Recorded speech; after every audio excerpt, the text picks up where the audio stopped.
የፌዴራል ሲቪል ሰርቪስ ኮሚሽን የደሞዝ ማሻሻያውን በሚመለከት መንግስት ያሳለፋቸውን ውሳኔዎች መሰረት በማድረግ ዝርዝር የአፈጻጸም መመሪያ አወጣ። ዝርዝር መረጃዎችን የምነግራችሁ ይሆናል። የቀድሞ የአሜሪካ ፕሬዝዳንት ባራክ ኦባማ በሚሊዮኖች ለሚቆጠሩ ተከታዮቻቸው ልብ የሚነካ አንድ ግልጽ ምስክርነት አጋሩ። ምንድነው የሚለውን ደግሞ በዝርዝር የምነግራችሁ ይሆናል። ሐማስ በህይወት ያሉና የሞቱትን ሁሉንም የእስራኤል ታጋቾችን ለመልቀቅ ተስማማ። የዩክሬን ወታደሮች በሱዳን ጦርነት ሲሳተፉ ተገኙ። ሰላም ጤና ይስጥልኝ ውድ የቻናሌ ሰዎች፣ አሁናዊ አጭርና ትኩስ መረጃዎችን ላስደምጣችሁ፣ አብራችሁን ቆዩ። የፌዴራል ሲቪል ሰርቪስ ኮሚሽን የደሞዝ ማሻሻያውን በሚመለከት መንግስት ያሳለፋቸውን ውሳኔዎች መሰረት በማድረግ ዝርዝር የአፈጻጸም መመሪያ አውጥቷል።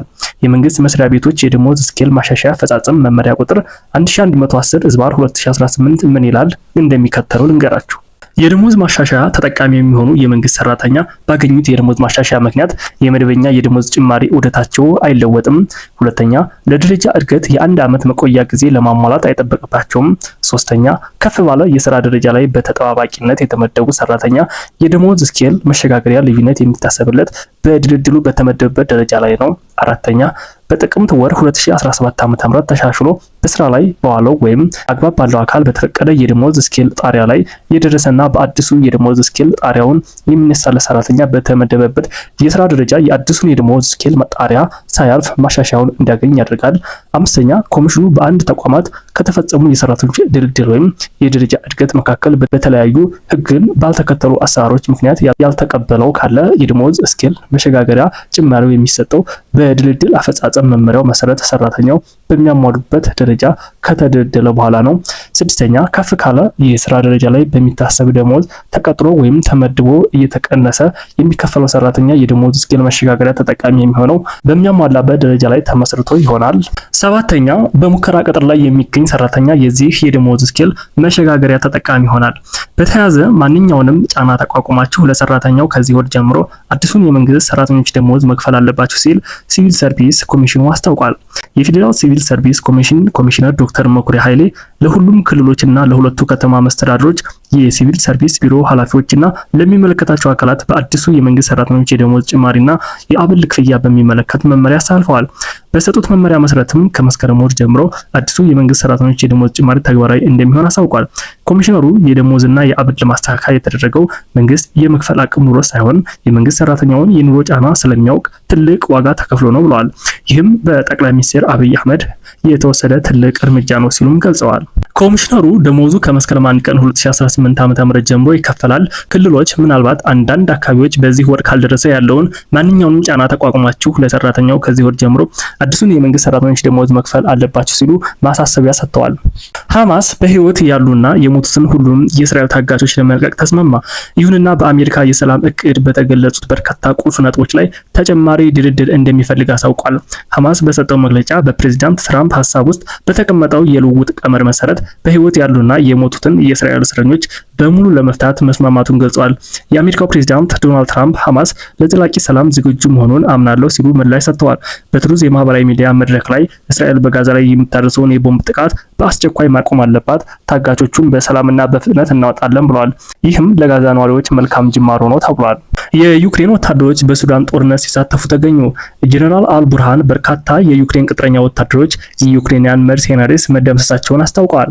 በሌተናል ጀነራል አብዱልፈታህ አልቡርሃን የሚመራው የሱዳን ጦር ኃይል ባወጣው መግለጫ በዳርፉር ግዛት እየተካሄደ ባለው ጦርነት ከፍተኛ ቁጥር ያለው የውጭ ሀገር ቅጥረኛ ወታደሮች መገደላቸውን ገልጸዋል።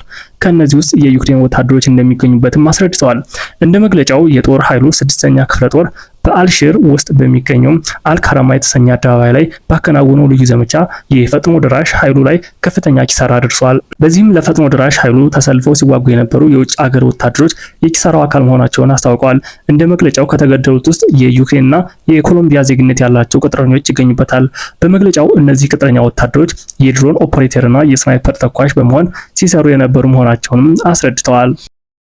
የቀድሞ የአሜሪካ ፕሬዝዳንት ባራክ ኦባማ በሚሊዮኖች ለሚቆጠሩ ተከታዮቻቸው ልብ የሚነካ አንድ ግልጽ ምስክርነት አጋሩ። አርብ ጠዋት ኦክቶበር 3 2005 ዓ.ም የቀድሞ የአሜሪካ ፕሬዝዳንት ባራክ ኦባማ በሚሊዮኖች ለሚቆጠሩ ተከታዮቻቸው ልብ የሚነካ አንድ ግልጽ ምስክርነት አጋርተዋል። መልእክቱ የተላከው ለባለቤታቸው ለቀድሞዋ ቀዳማዊት እመቤት ሚሼል ኦባማ ሲሆን ለ33ኛው የጋብቻ በዓላቸው ነበር። ነገር ግን ይህ መልእክት ከተራ የእንኳን አደረሰኝ ምኞት የዘለለ የአንድን ዘመን ታሪክ፣ የፈተና ጊዜያትንና ያልተቋረጠ አጋርነትን የሚናገር ጥልቅ ታሪክን በውስጥ ይዟል።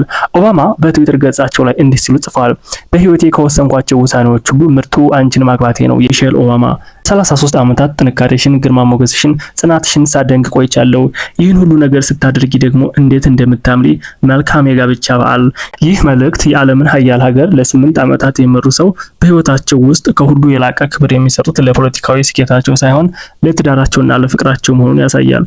ፍቅራቸው የሚጀምረው ከፖለቲካው መድረክ በራቀ በቺካጎ ከተማ በሚገኝ አንድ የህግ ተቋም ውስጥ ነበር። ፍቅሩ ሲጠነሰስ ሚሼል ሮቢንሰን በወቅቱ በህግ ድርጅቱ ውስጥ ስኬታማና የተከበረች ጠበቃ ነበረች። ባራክ ኦባማ ደግሞ በሃርቫርድ የህግ ትምህርት ቤት እየተማረ ለክረምት ስራ የተቀጠረ ወጣት ነበር። ሚሼል የእሱ አማካሪ እንድትሆን ተመደበች። መጀመሪያ ላይ ለፍቅር ጥያቄው እሺ ለማለት አመንትታ የነበረ ቢሆንም የባራክን ሰከን ያለ ስብዕና፣ ስለ ማህበረሰብ የነበረውን ጥልቅ እይታን፣ የማሳመን ችሎታውን ስትመለከት ግን ልቧ መቅለጥ ጀመረ። ያኔ የጀመረው ግንኙነት የሁለት ሰዎች የፍቅር ታሪክ ብቻ አልነበረም፣ ይልቁንም የሁለት ዓላማዎች ጥምረት ነበር። አንዷ በጽኑ መሰረት ላይ የቆመች ጠንካራ ባለሙያ፣ ሌላኛው ደግሞ ዓለምን የመለወጥ ህልም የነበረ ተስፈኛ ወጣት። ይህ ጥምረት ወደፊት ለሚመጡት ታላላቅ ፈተናዎች፣ ድሎች መሰረት የጣለ ነበር ተብሏል። ከቺካጎ የፖለቲካ መድረክ እስከ ዋሽንግተን ዲሲው ዋይት ሃውስ ድረስ የነበረው ጉዞ በፈተና የተሞላ ነበር። በምርጫ ቅስቀሳዎች ወቅት የሚደርሱ የግል ጥቃቶች፣ የፖለቲካ መድረክ ውጣ ውረዶችና በዓለም አቀፍ ደረጃ የሚጠበቅባቸው ኃላፊነት የፈጠረው ጫና ቀላል አልነበረም። በዚህ ሁሉ ውስጥ አበው ከጠንካራ ሴት በስተጀርባ እንዲሉ ሚሼል ኦባማ የባራክ የፍቅር አጋር ብቻ ሳትሆን ዋናኛ አማካሪው፣ የቅርብ ወዳጅና የህሊና ድምጽ ነበረች።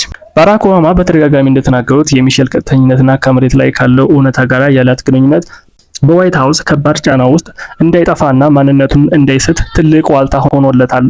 የእነሱ ጥምረት በዓለም ፊት ለታይታ የሚቀሩ ሳይሆን በግል ህይወታቸው ውስጥ የተፈተነና የጸና አጋርነት መሆኑን ብዙዎች ይመሰክራሉ።